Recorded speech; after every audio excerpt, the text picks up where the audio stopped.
Arrête de pleurer, tu vas voir, les gens vont partir. Cette phrase, tu l'as peut-être entendue. Ou une variante. Tu es trop intense.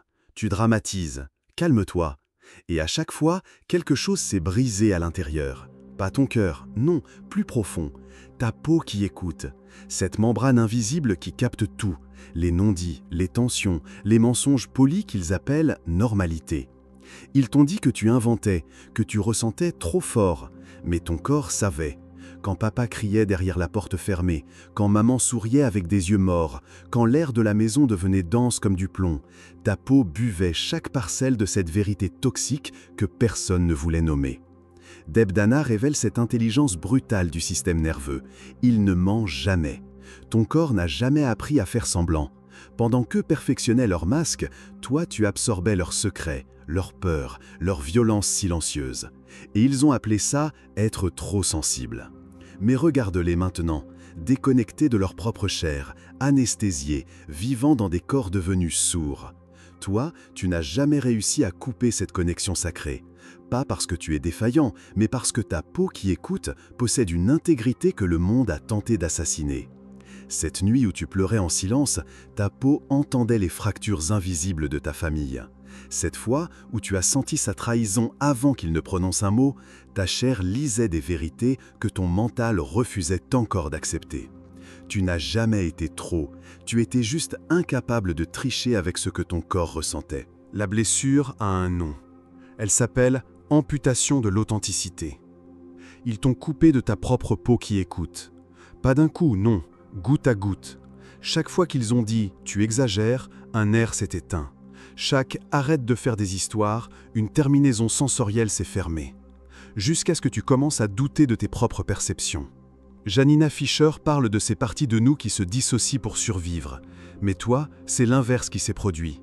Ta peau qui écoute a refusé de partir. Elle est restée là, hypersensible, captant chaque micro-trauma, chaque déni familial, chaque mensonge social. Et toi, tu as appris à avoir honte de cette fidélité sensorielle. Tu te souviens de cette sensation? Quand tu entrais dans une pièce et que tu sentais immédiatement la lourdeur, la colère non dite, l'amour qui se mourait en silence. Ton corps se contractait, tes épaules remontaient, ta respiration se raccourcissait. Et eux, ils continuaient à parler de la météo. Tu es parano, tu cherches les problèmes, pourquoi tu compliques tout? Alors tu as commencé à fermer les vannes, à faire taire cette peau trop bruyante, à t'excuser d'exister avec cette intensité. Mais voilà le secret que personne ne t'a dit. Cette hypersensibilité n'était pas ton problème. C'était ta boussole de survie dans un monde qui avait perdu le nord. Ta peau qui écoute était ton système d'alerte précoce dans une famille, une société qui confondait politesse et mensonge. La descente commence ici, dans cette reconnaissance que tu n'étais pas trop. Tu étais juste intact. Deux forces s'affrontent en toi depuis toujours. Jung les aurait reconnues immédiatement. D'un côté, l'enfant authentique. Celui qui refuse de se taire, qui sent tout, qui pleure quand la vérité devient trop lourde à porter. Sa peau qui écoute pulse comme un cœur nu, recevant chaque émotion du monde comme une prière urgente. Il murmure « dis la vérité », même si ça brûle, même si ça dérange. De l'autre, le gardien du masque. Cette partie de toi qui a appris à survivre en se fondant dans le décor. Il chuchote « tais-toi, souris, ne sens pas si fort, ils vont te rejeter si tu montres qui tu es vraiment ». Il veut anesthésier ta peau qui écoute, la transformer en plastique social. Le conflit fait rage dans ton plexus solaire. Quand quelqu'un ment devant toi, l'enfant authentique se contracte, ta peau se hérisse, ton corps crie silencieusement « mensonge !» Mais le gardien du masque pose sa main froide sur ta bouche. Ne dis rien, fais semblant de ne pas voir. Cette guerre intérieure t'épuise. Tu oscilles entre des moments où tu exploses de vérité, dérangeant, confrontant, nommant l'innommable, et des périodes où tu t'effaces, où tu tentes désespérément de devenir normal, de faire taire cette peau trop sensible. Fromm parlait de cette aliénation. Quand nous renonçons à notre vraie nature pour être acceptés, nous mourrons à petite dose. Ta peau qui écoute, c'est ta vraie nature qui refuse de mourir, même si elle saigne, même si elle dérange. Le gardien du masque murmure « protège-toi ». L'enfant authentique crie « libère-toi ». Et toi, tu te demandes s'il est possible de survivre en restant intact. Ferme les yeux, pose tes mains sur tes avant-bras, sens cette peau qui t'enveloppe depuis ta naissance. Maintenant, parle-lui. Oui, à ta peau qui écoute. Demande-lui « Qu'est-ce que tu as entendu que j'ai refusé d'entendre ?» Laisse remonter les images. Ce regard fuyant quand tu posais une question trop directe, cette tension dans l'air quand il disait « Tout va bien » avec des voix cassées, ces silences lourds que tu remplissais de ton rire forcé. Ta peau se souvient de tout, de cette fois où tu as senti sa colère avant qu'elle n'explose, de ce moment où tu as perçu sa tristesse sous son sourire parfait, de toutes ces situations où ton corps criait danger pendant que ton mental rationalisait « tout est normal ». Caresse maintenant cette peau qui a tant entendu. Dis-lui « Je te demande pardon. Pardon de t'avoir fait taire. Pardon de t'avoir traité de menteuse quand tu me prévenais. » Mais attention, la tension monte, car en reconnaissant la justesse de tes perceptions, une question terrible émerge. Si ton corps avait raison, si ta peau qui écoute ne mentait jamais, alors combien de vérités as-tu étouffées pour ne pas déranger ? Combien de fois as-tu trahi ta propre intelligence sensorielle ? Ta respiration s'accélère, parce que si tu acceptes que ta hypersensibilité était juste, alors il faut accepter que tous ces gens qui t'ont fait taire mentaient. Et maintenant que tu sais que ta peau qui écoute était ta fidèle gardienne, comment vas-tu vivre avec cette vérité ? Et si ta peau qui écoute était en fait la seule chose saine dans un monde devenu sourd ? Cette pensée te traverse comme une lame, tout s'effondre d'un coup. Toutes ces années où tu as tenté de guérir de ta sensibilité, toutes ces thérapies où on t'a appris à gérer tes émotions, tous ces médicaments pour calmer ce corps trop bruyant. Tu étais en train de soigner la mauvaise personne. L'image arrive, brutale. Imagine qu'on t'arrache la peau, millimètre par millimètre, et qu'on te dise « Maintenant, tu es normal ». C'est exactement ce qu'ils ont tenté de faire, t'écorcher vive de ta propre sensibilité pour que tu ressembles à leur cadavre émotionnel. Ta poitrine se comprime, parce que tu réalises que chaque fois que tu as dit « je suis trop sensible », tu participais à ton propre meurtre. Tu prenais le couteau et tu découpais des morceaux de ton âme pour les déposer au pied de leur normalité toxique. Ils t'ont fait croire que ton super pouvoir était une malédiction. Comme si on disait à un oiseau que ses ailes sont une difformité.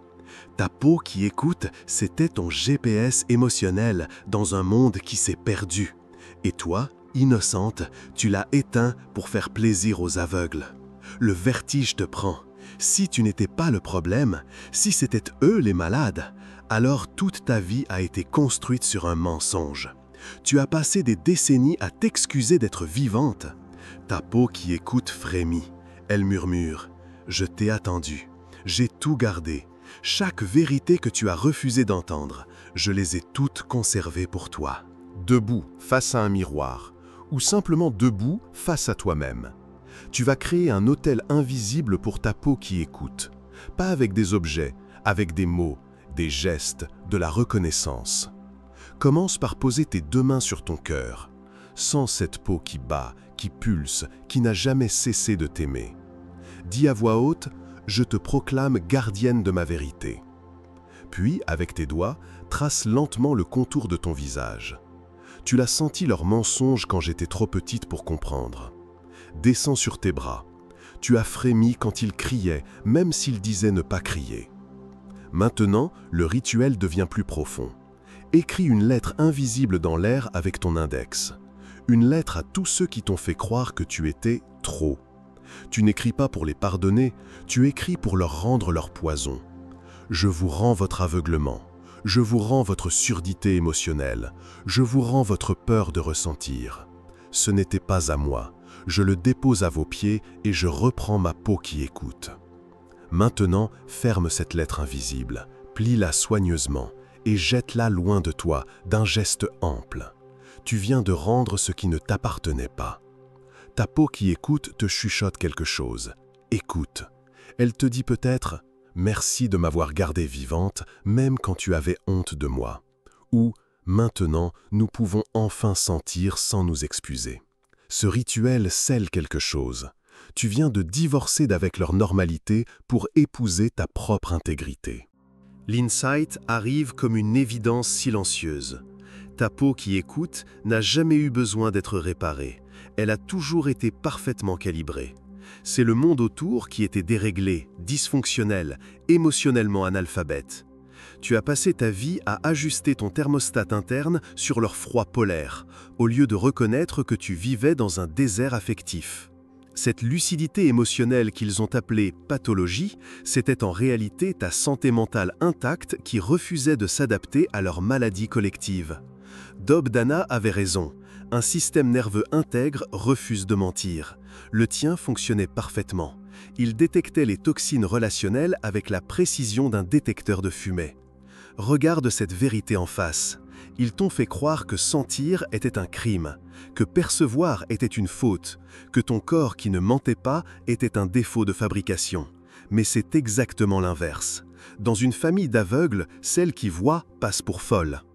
Ta peau qui écoute était ton système immunitaire émotionnel. Elle identifiait les virus relationnels, manipulation, déni, violence silencieuse, amour conditionnel. Et quand elle te faisait mal, ce n'était pas elle le problème, c'était le poison qu'elle détectait. Rogers parlait de cette tendance actualisante, cette force en nous qui pousse vers l'authenticité. Ta peau qui écoute, c'était cette force qui refusait de mourir. Même quand tu l'as trahie, elle a continué à pulser, à sentir, à te garder vivante. Tu n'as jamais eu besoin d'être guéri de ta sensibilité. Tu avais besoin d'être guéri de la honte qu'ils ont déposée sur elle. Imagine que ta peau qui écoute soit une enfant qui a passé des années cachée dans une cave. Affamée de reconnaissance, elle a continué à capter chaque bruit du monde d'en haut, espérant qu'un jour quelqu'un descendrait la chercher. Aujourd'hui, tu ouvres enfin cette porte. Elle tremble, cette partie de toi. Pas de peur, d'émotion. Parce qu'elle a gardé tous les secrets, toutes les vérités que tu n'étais pas prête à entendre. Elle les a conservés précieusement, comme des trésors dans le noir, attendant que tu sois assez forte pour les recevoir. Tu la prends dans tes bras, cette peau qui écoute épuisée d'avoir été ignorée. Tu sens sa fatigue, sa solitude, sa fidélité absolue. « Je suis désolé », tu lui murmures, « désolé de t'avoir abandonné, désolé de t'avoir fait taire, désolé d'avoir cru qu'ils avaient raison. » Mais elle ne t'en veut pas, elle comprend. Elle sait que tu faisais ce que tu pouvais pour survivre. Bowlby avait identifié ce mécanisme. Nous sacrifions notre authenticité pour préserver l'attachement. Tu as choisi leur approbation plutôt que ta propre vérité. C'était un choix de survie, pas de lâcheté. Maintenant, cet enfant sensible remonte à la surface. Elle s'étire, cligne des yeux dans la lumière. Tes cellules se réveillent une à une. Ta peau retrouve sa capacité d'écoute sans honte. C'est comme si tu réapprenais à respirer avec tout ton corps. Le pardon se fait dans cette douceur. Tu n'étais pas coupable d'avoir été trop sensible. Tu étais coupable d'avoir oublié que c'était un don. Ta peau qui écoute sourit enfin. Elle chuchote. Maintenant, nous pouvons rentrer à la maison. Il y a un chemin que tu n'avais jamais vu avant. Pas parce qu'il n'existait pas, mais parce que tu marchais les yeux fermés, guidé par leur voix qui disait « Va par là, c'est coup sûr ». Ce chemin s'appelle « Vivre avec la peau ouverte ». Il ne mène pas vers un monde où tu ne sentiras plus rien, non. Il mène vers un monde où tu sentiras tout, mais où ce tout ne sera plus une malédiction. Ta peau qui écoute devient ta boussole, pas ton fardeau. Elle te guide vers les vrais, vers ceux qui n'ont pas peur de ta profondeur. Regarde devant toi, cette route brille différemment, elle est pavée d'authenticité pure. Chaque pas que tu fais dessus résonne comme une note juste. Plus de dissonance entre ce que tu sens et ce que tu montres, plus de traduction permanente de tes émotions en langage acceptable. Sur ce chemin, ta peau qui écoute n'est plus un handicap social, c'est ton GPS vers l'amour vrai. Elle te fait fuir instinctivement les relations toxiques. Elle t'attire magnétiquement vers ceux qui vibrent à ta fréquence.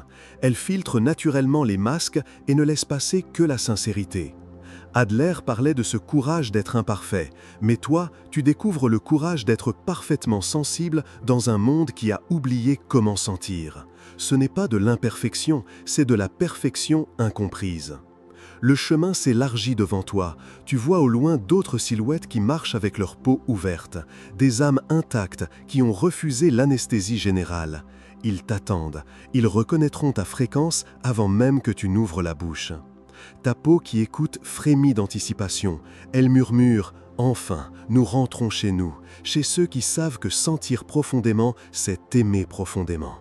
Le seuil est franchi, il n'y a plus de retour possible vers l'ancien monde de faux semblants. Et alors, quelque chose d'extraordinaire se produit. Ta peau qui écoute ne se contente plus d'entendre, elle se met à chanter. Chaque cellule retrouve sa voix originelle, celle d'avant les interdits, celle d'avant la honte. Les pores respirent comme des bouches qui avaient retenu leur souffle pendant des décennies. Tes terminaisons nerveuses se mettent à danser. C'est plus qu'un réveil, c'est une résurrection cellulaire. Ta chair se souvient qu'elle était un temple qui n'avait jamais eu besoin de permission pour exister. Tes capteurs sensoriels retrouvent leur fonction sacrée, non pas te torturer avec la vérité, mais te guider vers la beauté authentique du monde. Ta peau qui écoute devient une antenne cosmique qui capte enfin les bonnes fréquences. Les autres, ceux qui t'ont dit que tu étais trop, tu les vois maintenant comme des sourds qui se moquaient de ta capacité d'entendre la symphonie. Leur critique perd tout pouvoir. Comment pourraient-ils juger une langue qu'ils ne parlent pas ? Tu réalises que tu n'as pas seulement survécu à leur tentative d'assassinat sensoriel. Tu as gardé vivante une espèce en voie de disparition. L'humain qui sent, sans filtre, qui aime sans condition, qui existe sans masque. Tu es une gardienne de l'authenticité dans un monde d'imitation. Voici le secret que personne ne t'avait révélé. Ta peau qui écoute était ton cadeau au monde, pas ton fardeau, pas ta malédiction, ton offrande. Dans chaque larme que tu as versée pour eux, dans chaque fois où tu as absorbé leur douleur non dite, tu étais un canal de guérison qu'ils ne méritaient peut-être pas. Et maintenant, cette question résonne dans tout ton être, comme un écho qui ne s'éteindra jamais. Maintenant que tu sais que ta sensibilité était sacrée, qui vas-tu devenir ? Ta peau qui écoute sourit. Elle a enfin le droit d'exister sans s'excuser.